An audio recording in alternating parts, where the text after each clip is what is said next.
highest mountain in England last week. His owner, very worried, that horrible pit in, you know, that feeling in your stomach when it's all just gone wrong. So he decided to turn to social media for help. We're talking about Adam Nolan, and he had no idea how many people would be touched by this story. Yeah, it's been one of the stories of the week, really, this, hasn't it? Thousands of people shared that appeal online. Some even went to Scafell Pike in the Lake District to try and help look for Jasper themselves. And then early on Thursday morning, Adam got the news he'd been hoping for. Jasper had been found. He was exhausted, but he was safe. Here's what happened.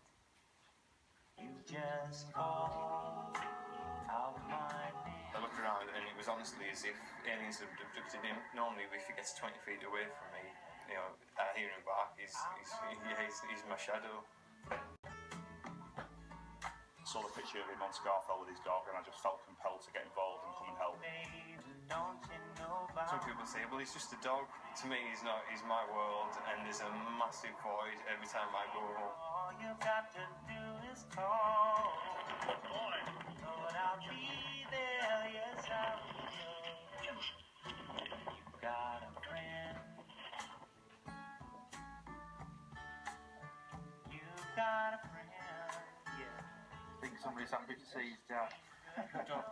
First time ever, I don't really mind him. I've already been given a 15-foot lead for him, so he'll probably be on that in the living room tonight, I would have said, yeah.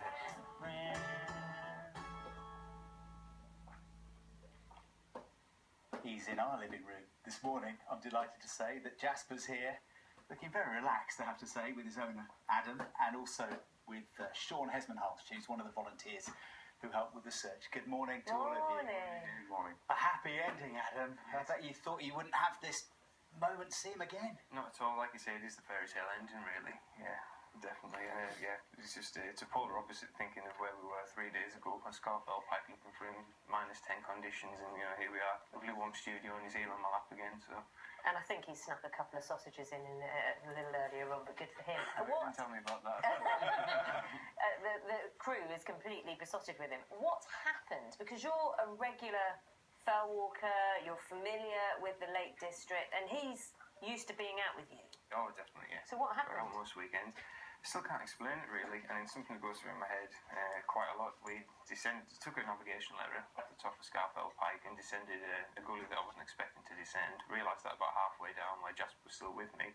And when we got to the flat land at the bottom, an area called Great Moss, I realised I was running out of time for the light. And to get myself out of there for my own safety, it was a tough decision that I had to run ahead. Jasper was with me then, and picked up the pace a little bit. And after about 10 minutes, I just didn't feel his presence around me. Normally he's around my feet, I'll click my heels as we're going along, and just had that feeling that he wasn't there. When I turned around, that was the case. He'd completely gone. Retraced my steps right back to where the high ground was, and nowhere to be seen. There were sheep in the area that sometimes, if a dog was on the loose, could be moving around, and they weren't moving. There was literally no sign of him whatsoever. And then 4 days, no news. What was it like? Tell me about the moment you found out he was all right and you were reunited with him. I got the call at 2:45 in the morning to say we've got Jasper, and I had a text message sent through with his image saying, "Is this Jasper?" with the 3 spots of his nose. Knew definitely, straight away that was the case. So got in the car and headed straight down to Wasdale Head to meet the guys that had already, started to ascend the mountain there for his safe return. So there was this 4-day period where Sean, you were one of the guys, one of the many people. We saw on our report there people from Scotland saying they'd come down to help from all over the country. And you were one of the people helping coordinate and being in touch with Adam. Just tell us how you were approaching this situation. Well, really, it was a case of, at the time, obviously Adam had been around Scafell looking for his own dog and covered a vast amount of area and with no sightings. And the key to this was sightings of the Border Collie. Now, unfortunately, the Lake District is synonymous with Border Collies, and there are lots of sightings. So it was a case of processing those sightings, and those that are most credible. Obviously, we had the early one on the Wednesday morning, which was a very credible sighting, so we had to focus the search there.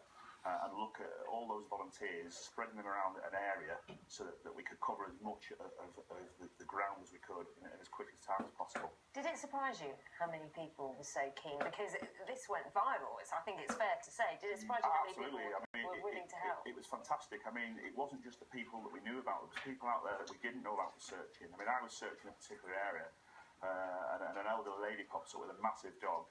And she'd been out for hours looking, and there was was people from all over the Lake District who we knew that were searching, who we didn't know were searching. It really took to people's hearts. Then obviously the professionals came in afterwards, so... Adam, I know you're keen, and I'm sure Jasper's keen to give a message to the people who helped, either on the ground or just if you want to turn to camera 2, there are people there at home. What's your message? Like I said before, I can't thank you enough, really, and there's lots of individuals out there that I'm sure they know who they are, and there's some special guys really that I'd like to thank, and that's the Boston Mountain Rescue Team, really.